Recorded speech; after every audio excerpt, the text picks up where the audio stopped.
আসসালামু আলাইকুম দাদুরা, কি খবর? কেমন আছেন? নিশ্চয়ই ভালো আছেন। আমিও আছি, আলহামদুলিল্লাহ ভালো আছি।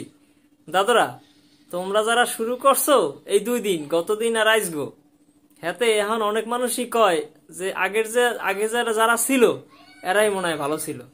কারণ এরা সবকিছু দমন করে রাখতে পারতো, সবকিছু শোষণ করে রাখতে পারতো, গলায় টুটি ধরে রাখতে পারতো। তাইলেই সবাই আমরা কোনো কথা কইতে পারতাম না, রাস্তায় নামতে পারতাম না, বাক স্বাধীনতা ছিল না, সেইটাই সবাই ভালো ছিল। এখন কিন্তু সবাই এইটাই বলতেছে আর কি। তোমাকেও যে কাজকর্ম গতকালকের আর আজকের, হ্যাঁ দেখলে এখন দেশের মানুষ, দেশের জনগণ সিসি করতে আছে। নেপোলিয়ান কিন্তু একটা কথা বলছিল যে তোমরা একটা শিক্ষিত মা দাও, আর তোমরা একটা মা দাও, আমি তোমাদের একটা শিক্ষিত জাতি দেব। ঠিক আছে? তাইলে এখন মা হইলো এই দেশ, দেশ তো স্বাধীন হয়েছে, দেশ তো দেশে, কিন্তু আমরা কিন্তু সেই মানে সুশিক্ষায় শিক্ষিত হইতে পারিনি। যদি সুশিক্ষায় শিক্ষিত হইতে পারতাম, তাইলে এক কলেজ থেকে আর এক কলেজের দূরত্ব কতটুক? খুব বেশি দূরত্ব না, কিন্তু এক কলেজ থেকে আর এক কলেজে আইসা মারামারি করলো, আবার এই কলেজের স্টুডেন্টরা যাইয়া আবার ওই কলেজে যাইয়া মারামারি করে ভাঙচুর করে সবকিছু বিনষ্ট করে দিল।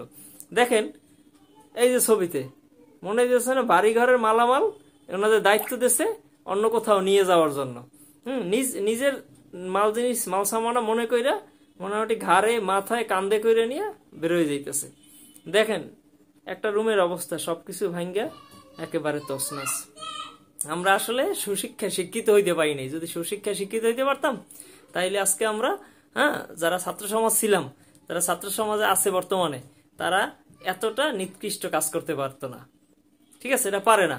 আর আর যারা প্রশাসনে ছিল আর কি, যারা নিরাপত্তায় দায়িত্বে ছিল, তারা ইচ্ছা করলে কিন্তু গতদিন এবং আজকে দুইটাই এই যে গ্যাঞ্জামগুলো হয়েছে, এই গ্যাঞ্জামগুলো কিন্তু রোধ করতে পারতো।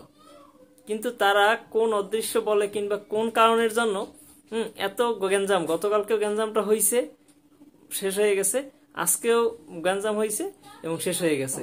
এইটা আসলে প্রথম থেকেই কিন্তু এটা বন্ধ করা যাইতো, কিন্তু হয়তোবা কোথাও হয়তোবা ভুল ত্রুটি দুর্ভাগ্য আছে বিধায় এটা চলমান প্রক্রিয়ায় সবকিছুই হয়েছে।